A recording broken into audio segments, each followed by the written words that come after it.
जय हिंद। मैं हूं पवन कुमार। आज चर्चा करते हैं रुचि या अभिरुचि, इंटरेस्ट। बात करते हैं इसके शाब्दिक उत्पत्ति की। इंटरेस्ट शब्द की उत्पत्ति लैटिन भाषा के शब्द इंटरेस्ट से हुई है। स्टाउट के अनुसार इसका अर्थ होता है इसके कारण अंतर होता है। रास के अनुसार यह महत्वपूर्ण होती है या इसमें लगाव होता है। इस प्रकार जिस वस्तु में हमें रुचि होती है वह हमारे लिए दूसरी वस्तुओं से भिन्न और महत्वपूर्ण होती है एवं हमें उससे लगाव होता है। आइए देखते हैं इसकी परिभाषा, अभिरुचि की परिभाषा। इसमें भाटिया महोदय के अनुसार परिभाषा है, रुचि का अर्थ है अंतर करना। हमें वस्तुओं में इसलिए रुचि होती है क्योंकि हमारे लिए उनमें और दूसरी वस्तुओं में अंतर होता है, क्योंकि उसका हमसे संबंध होता है।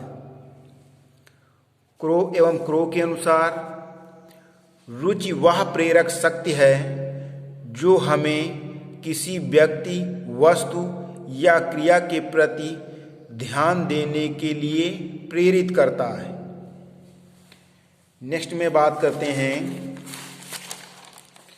रुचि के पहलू।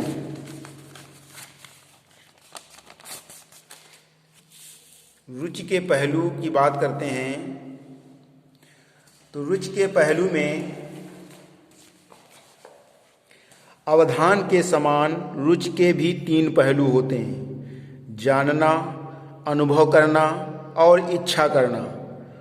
जब हमें किसी वस्तु में रुचि होती है तब हम उसका निरीक्षण और अवलोकन करते हैं। ऐसा करने से हमें सुख या संतोष मिलता है और हम उसे परिवर्तित करने या न करने के लिए कार्य कर सकते हैं। इस प्रकार जैसा कि भाटिया महोदय ने लिखा है,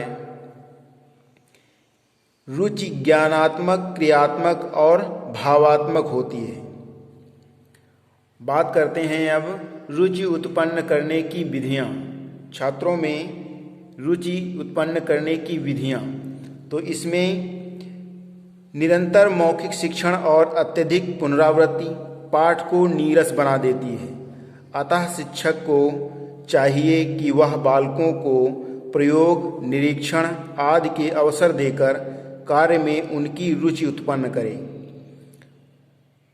बालकों को खेल और रचनात्मक कार्यों में विशेष रुचि होती है, अतः शिक्षक को खेल विधि का प्रयोग करना चाहिए और बालकों से विभिन्न प्रकार की वस्तुएं बनवानी चाहिए।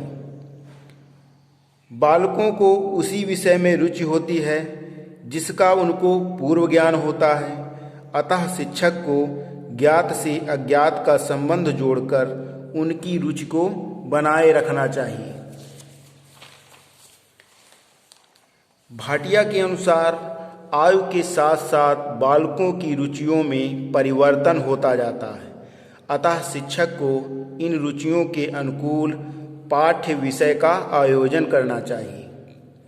झा के अनुसार बालकों की अपनी मूल प्रवृत्तियों, अभिवृत्तियों आदि से संबंधित वस्तुओं में रुचि होती है, अतः शिक्षक को उनकी रुचि के अनुकूल चित्रों, स्थूल पदार्थों आदि का प्रयोग करना चाहिए। क्रो के अनुसार निरंतर एक ही विषय को पढ़ने में बालक थकान अनुभव करने लगता है और रुचि लेना बंद कर देता है, अतः शिक्षक को उनकी रुचि के अनुसार विषय में परिवर्तन करना चाहिए। भाटिया के अनुसार बालकों की रुचि का मुख्य आधार उनकी जिज्ञासा की प्रवृत्ति होती है, अतः शिक्षक को इस प्रवृत्ति को जागृत रखने और तृप्त करने का प्रयास करना चाहिए। भाटिया के अनुसार विभिन्नता रोचकता को सुरक्षा प्रदान करती है, अतः शिक्षण के समय अध्यापक को निरंतर पाठ्य विषयों की बातों पाठ विषयों की बातों को बताने के साथ साथ विभिन्न उससे संबंधित रोचक तथ्य भी बताने चाहिए। भाटिया के अनुसार बालकों को जो कुछ पढ़ाया जाता है उसमें तभी रुचि लेते हैं जब उनका उद्देश्य और उपयोगिता की जानकारी होती है। कहने का तात्पर्य यह है कि जो उनको पढ़ाया जा रहा है उसकी उपयोगिता और उद्देश्य उनके पता होने चाहिए। स्किनर और हैरीमैन के अनुसार शिक्षण के समय बालकों में विभिन्न वस्तुओं, पशुओं, पक्षियों, मशीनों आदि में रुचि उत्पन्न हो जाती है, अतः शिक्षक को उन्हें भ्रमण के लिए ले जाकर उनकी रुचियों को तृप्त और विकसित करना चाहिए। कोलेसेनिक के अनुसार किसी विषय में छात्र की रुचि उत्पन्न करने के लिए शिक्षक को छात्र के बारे में कुछ बातें और विषय के बारे में बहुत सी बातें जाननी चाहिए। अगले बिंदु की बात करते हैं अभिरुचि के प्रकार। तो अभिरुचि के चार प्रकार बताए गए हैं। इसमें पहला है व्यक्त अभिरुचि। व्यक्त अभिरुचि में जिसकी तात्कालिक चेतना व्यक्ति को रहती है और पूछे जाने पर आसानी से बता देता है। शिक्षक द्वारा पूछे जाने पर यदि कोई बालक यह बताता है कि उसकी रुचि गणित या इतिहास में है तो इसे व्यक्त अभिरुचि कहते हैं। दूसरी है प्रकट अभिरुचि। ऐसी अभिरुचि जिसकी अभिव्यक्ति कार्य या क्रिया से होती है। यदि कोई बालक फुर्सत के समय या खाली समय में क्रिकेट का खेल खेलता है तो क्रिकेट के प्रति उसकी प्रवृत्ति को जो रुचि है क्रिकेट के प्रति तो वो प्रकट अभिरुचि कहलाएगी। अगली है परीक्षित अभिरुचि। परीक्षित अभिरुचि व्यक्ति की उपलब्धियों के आधार पर होती है। यदि जांच करने के बाद किसी बालक की उपलब्धि अंक सबसे ज़्यादा मनोविज्ञान में हैं तो इसका अर्थ ये हुआ कि उसकी अभिरुचि मनोविज्ञान में अधिक है। चौथी है आपकी आविष्कारिका संबंधी अभिरुचि। तो आविष्कारिका संबंधी अभिरुचि में ऐसी अभिरुचि जिसकी जानकारी मानक आविष्कारिता के आधार पर होती है उसे आविष्कारिका संबंधी अभिरुचि कहते हैं। शिक्षा के दृष्टिकोण से परीक्षित अभिरुचि सबसे अधिक महत्वपूर्ण होती है। परीक्षित अभिरुचि जो है सबसे अधिक महत्वपूर्ण है। बात करते हैं अवधान एवं अभिरुचि। अवधान एवं अभिरुचि को सम्मिलित रूप में बात करते हैं। तो अवधान और अभिरुचि दोनों ही मानसिक क्रियाएं हैं। अवधान व अभिरुचि का आपस में बहुत ही निकट संबंध है। जिस वस्तु या कार्य में हमारी अभिरुचि होती है उस ओर हमारा ध्यान स्वतः ही पहुंच जाता है, लेकिन जिसमें हमारी रुचि नहीं होती वहां हमारा ध्यान नहीं जाता है।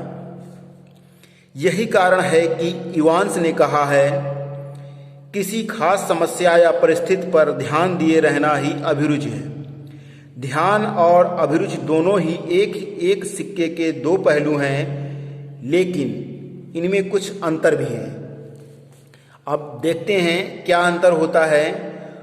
अभिरुचि किसी बाहरी वस्तु से संबंध नहीं रखती, जबकि अवधान का संबंध बाह्य वस्तु से होता है। बालक जिस विषय की ओर ध्यान देता है उसमें उसकी अभिरुचि हो ही यह आवश्यक नहीं है।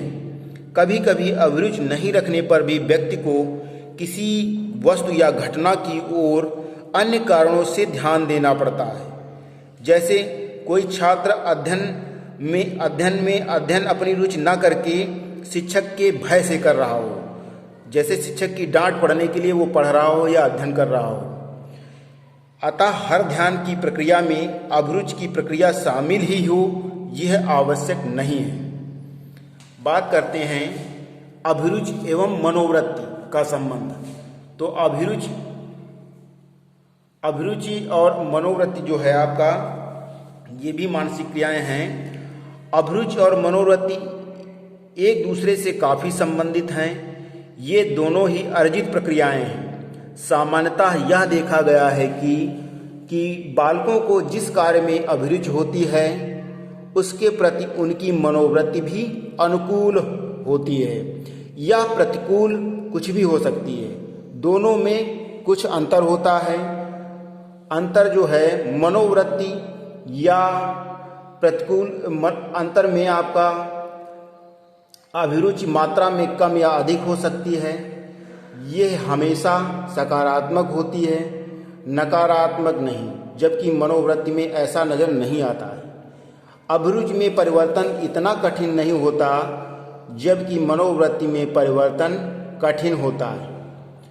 मनोवृत्ति में अभिरुचि की तुलना में प्रेरणात्मक बल अधिक होता है तथा बल तुलनात्मक रूप से अधिक स्थायी होता है।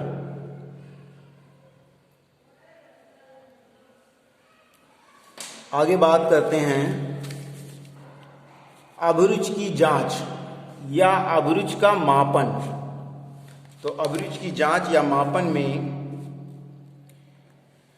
भिन्न भिन्न प्रकार की अभिरुचियों को जांचने हेतु कई तरह के मापकों का निर्माण किया गया है। बालकों की शैक्षिक अभिरुचि तथा व्यावसायिक अभिरुचि को मापने के लिए जिन मापकों का निर्माण या प्रयोग किया जाता है उनमें कूडर प्रेफरेंस रिकॉर्ड और थर्स्टन इंटरेस्ट आविष्कारिका आदि मुख्य हैं। आवश्यकता के अनुसार अनुकूल मापकों या आविष्कारिकाओं का उपयोग करके बालकों को उनकी अभिरुचि के अनुकूल शैक्षिक तथा व्यावसायिक निर्देशन दिया जा सकता है। वीडियो देखने के लिए धन्यवाद। हमारा चैनल सब्सक्राइब कर लें।